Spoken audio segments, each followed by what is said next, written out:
A day after the Constitutional Bench of Supreme Court issued a sensational verdict, paving way to the ouster of a sitting DPM and Home Minister, various speculations have been made regarding the man in question, Rabi Lamichhane, his party's position in the government, as well as by-election.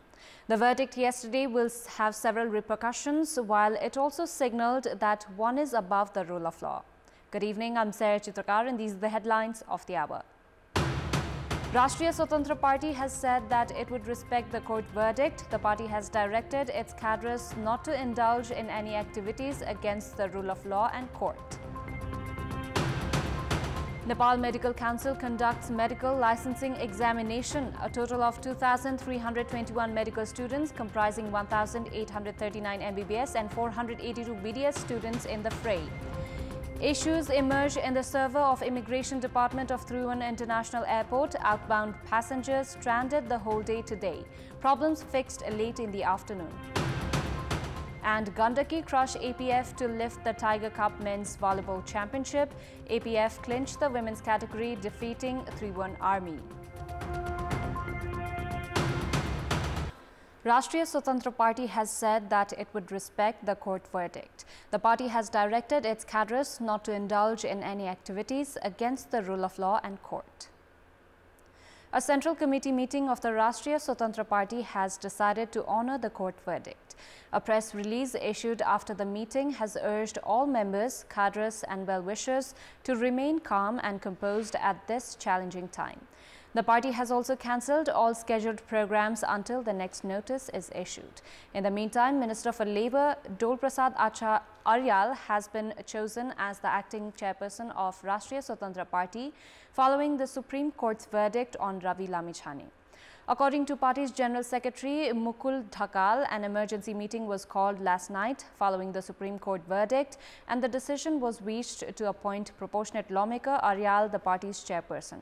Aryal is also serving as the Minister for Labour and has also been appointed as the parliamentary party leader. Earlier, the party was criticized for Aryal's appointment as the Labour Minister because of his past association with manpower agencies. A motorbike rally was taken out in Chitwan in support of Rabi Lamichhane, whose Deputy Prime Minister and Home Minister status was scrapped after the Supreme Court decided he was guilty in the case related to his citizenship. The motorbike rally was taken out in Bharatpur, led by Rashtriya Swatantra Party Chitwan. Prior to the rally, the leaders, cadres and supporters of the party blamed that Lamichhane had become a victim of a conspiracy which they said was orchestrated with the help of the Supreme Court. The Supreme Court yesterday upheld the writ filed against the citizenship status of Lamichhane, who had won the election from Chitwan too and scrapped his Deputy Prime Minister and Home Minister status. Lumini Chief Minister Leela Giri has urged everyone to stop blaming political parties and leaders for instability and the economic crisis and urged to identify its cause. Chief Minister Giri, while discussing about the book titled Satta Sangharsha, which is authored by journalist Ramkrishna Bhandari in Butwal earlier today, assured of working in favor of the province and promoting stability. Minister Giri admitted that the life of the general public has remained the same despite the change in leadership. Giri pledged to work by centering on the general public.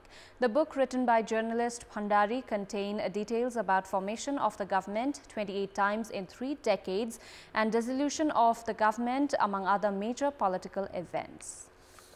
Nepali Congress senior leader Shekhar Koirala said that the failure to hold the presidential election by 12th of March will invite misfortune in the country. Addressing the first assembly of the Press Union of Province 1, Koirala said that the country needs a president who will work under the constitution.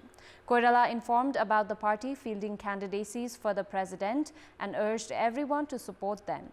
Leader Koirala further added that everyone must have faith in the judicial system of the country and learn from the case of Rabi Lamichhane. Koirala expressed concern regarding the economic crisis in the country. Nepal Medical Council has conducted medical licensing examination.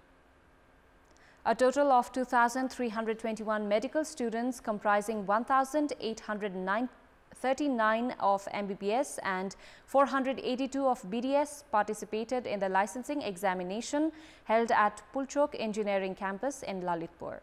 The examination committee of the council said that 60% were students who studied in medical institutions in the country and 40% who completed medical education from India, China, Bangladesh, Pakistan, among other countries.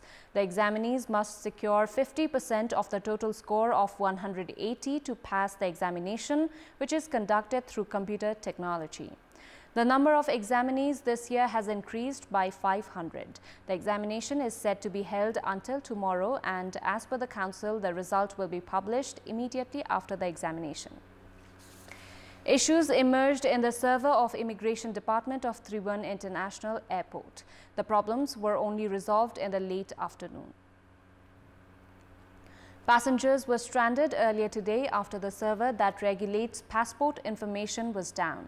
An officer at the Immigration Department of the airport said that the server was down for several hours and that the technicians were making efforts to solve the issues. This caused problem in both arrival and departure of the passengers. Around 300 passengers set to leave the country were stranded at the airport earlier today. Chief of the Immigration Department of TIA, Basu Ghimire, said that the issues were solved in the late afternoon. All government websites have been non-accessible due to the server issue.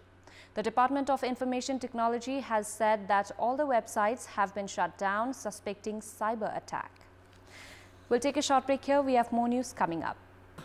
Landless squatters have been staging protest for quite some time now, demanding for a permanent residence and proper alternative for shelter from the government. However, the Kathmandu metropolis has been using force to remove them from the riverside in an effort to beautify the metropolis. The landless squatters have therefore been living in fear of being left stranded. 45-year-old Mithe Biswakarma of Thading district grew up in a makeshift shelter that his parents built. The lack of opportunities to make a living in his home district compelled him to enter the capital. However, he could not rid of his identity of a landless person as he continued to live in Shantinagar's Gaurigaon as a landless squatter. Biswakarma now has a family and has raised his children in the temporary home. Even now, he carries around the landless person's identity card provided by the local level from his home district in hopes that the government would someday relocate him to a proper place. Biswakarma also participates in protest programs, hoping someone would hear his voice among the crowd. According to the Bagmati Civilization Integrated Development Committee, there are currently 3,496 landless squatters in 27 settlements in 20 wards of Kathmandu Valley.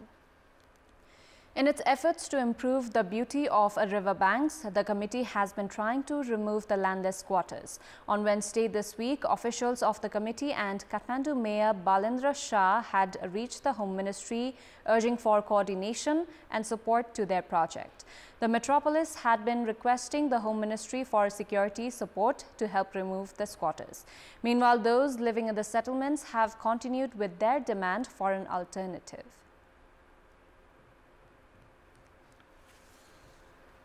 Time now for our segment, Public Pulse, where you text us with your opinion. Public Pulse. Here's the question: why has the government always remained indifferent regarding the management of landless squatters? Your options are A, lack of coordination, B, ignoring the landless squatters, and C, politicizing the issue. Voting is on. Tap any WS, select your option A, B or C and send it to 34001 to share your opinion with us. Gandaki province have lifted the Tiger Cup Men's Volleyball Championship.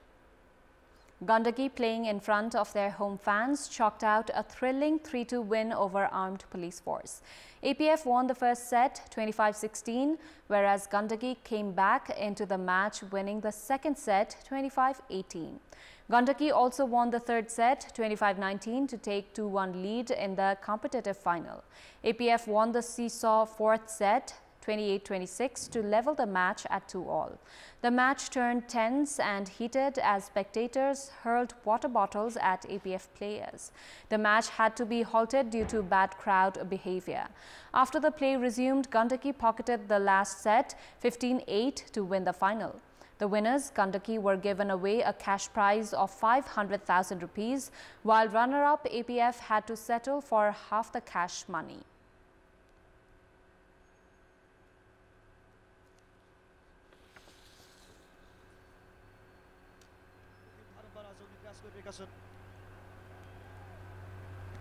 Once again, यो पटक सक्षम Tim हो, फर्ममा रहेको Tim हो APF, त्यो अग्रतालाई बराबरी गर्न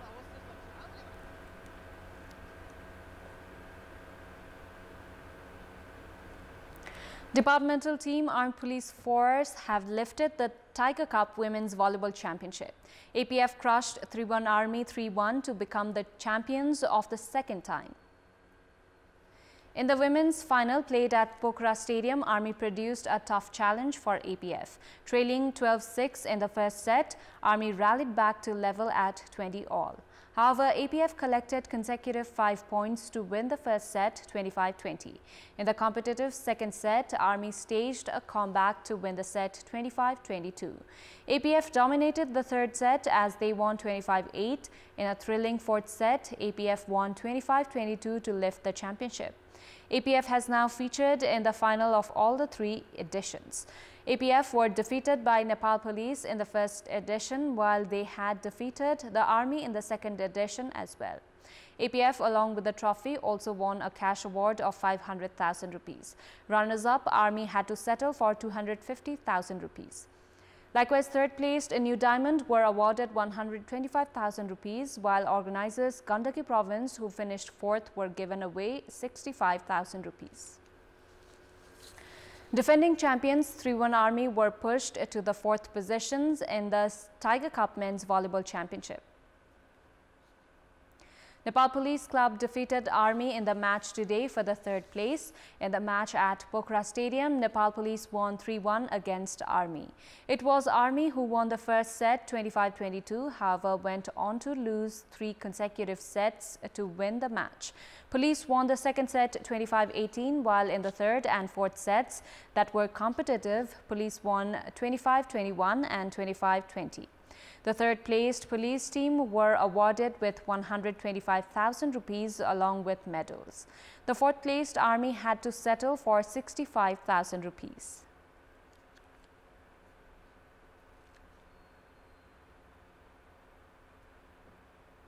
Sushma Tamang, who created history for Nepal by winning the silver medal in the Asian Under-22 Boxing Championship held in Bangkok, Thailand, has returned home. National Sports Council Member Secretary Tankalal Khising reached the 3-1 International Airport last night to welcome the boxers along with Sushma Tamang. Sushma had bagged the silver medal in the Asian Under-22 Boxing Championship held in Bangkok after losing to Fijilova Farzona of Uzbekistan 5-0 in the final of the women's 48 kg category. Sushma had secured at least a silver medal prior to the gold medal match after defeating Bey Senbel Janar Guli of Mongolia in the semi-final. This is the biggest achievement for Nepali boxer in its 46-year history. Prior to this, Nepal had won bronze medals in the Asian Games and other championships. By winning the silver medal, Sushma has bagged 600,000 rupees in prize money from the government. A total of 6 boxers, including 3 female boxers and 3 male boxers, had participated in the Asian Under-22 Boxing Championship representing Nepal.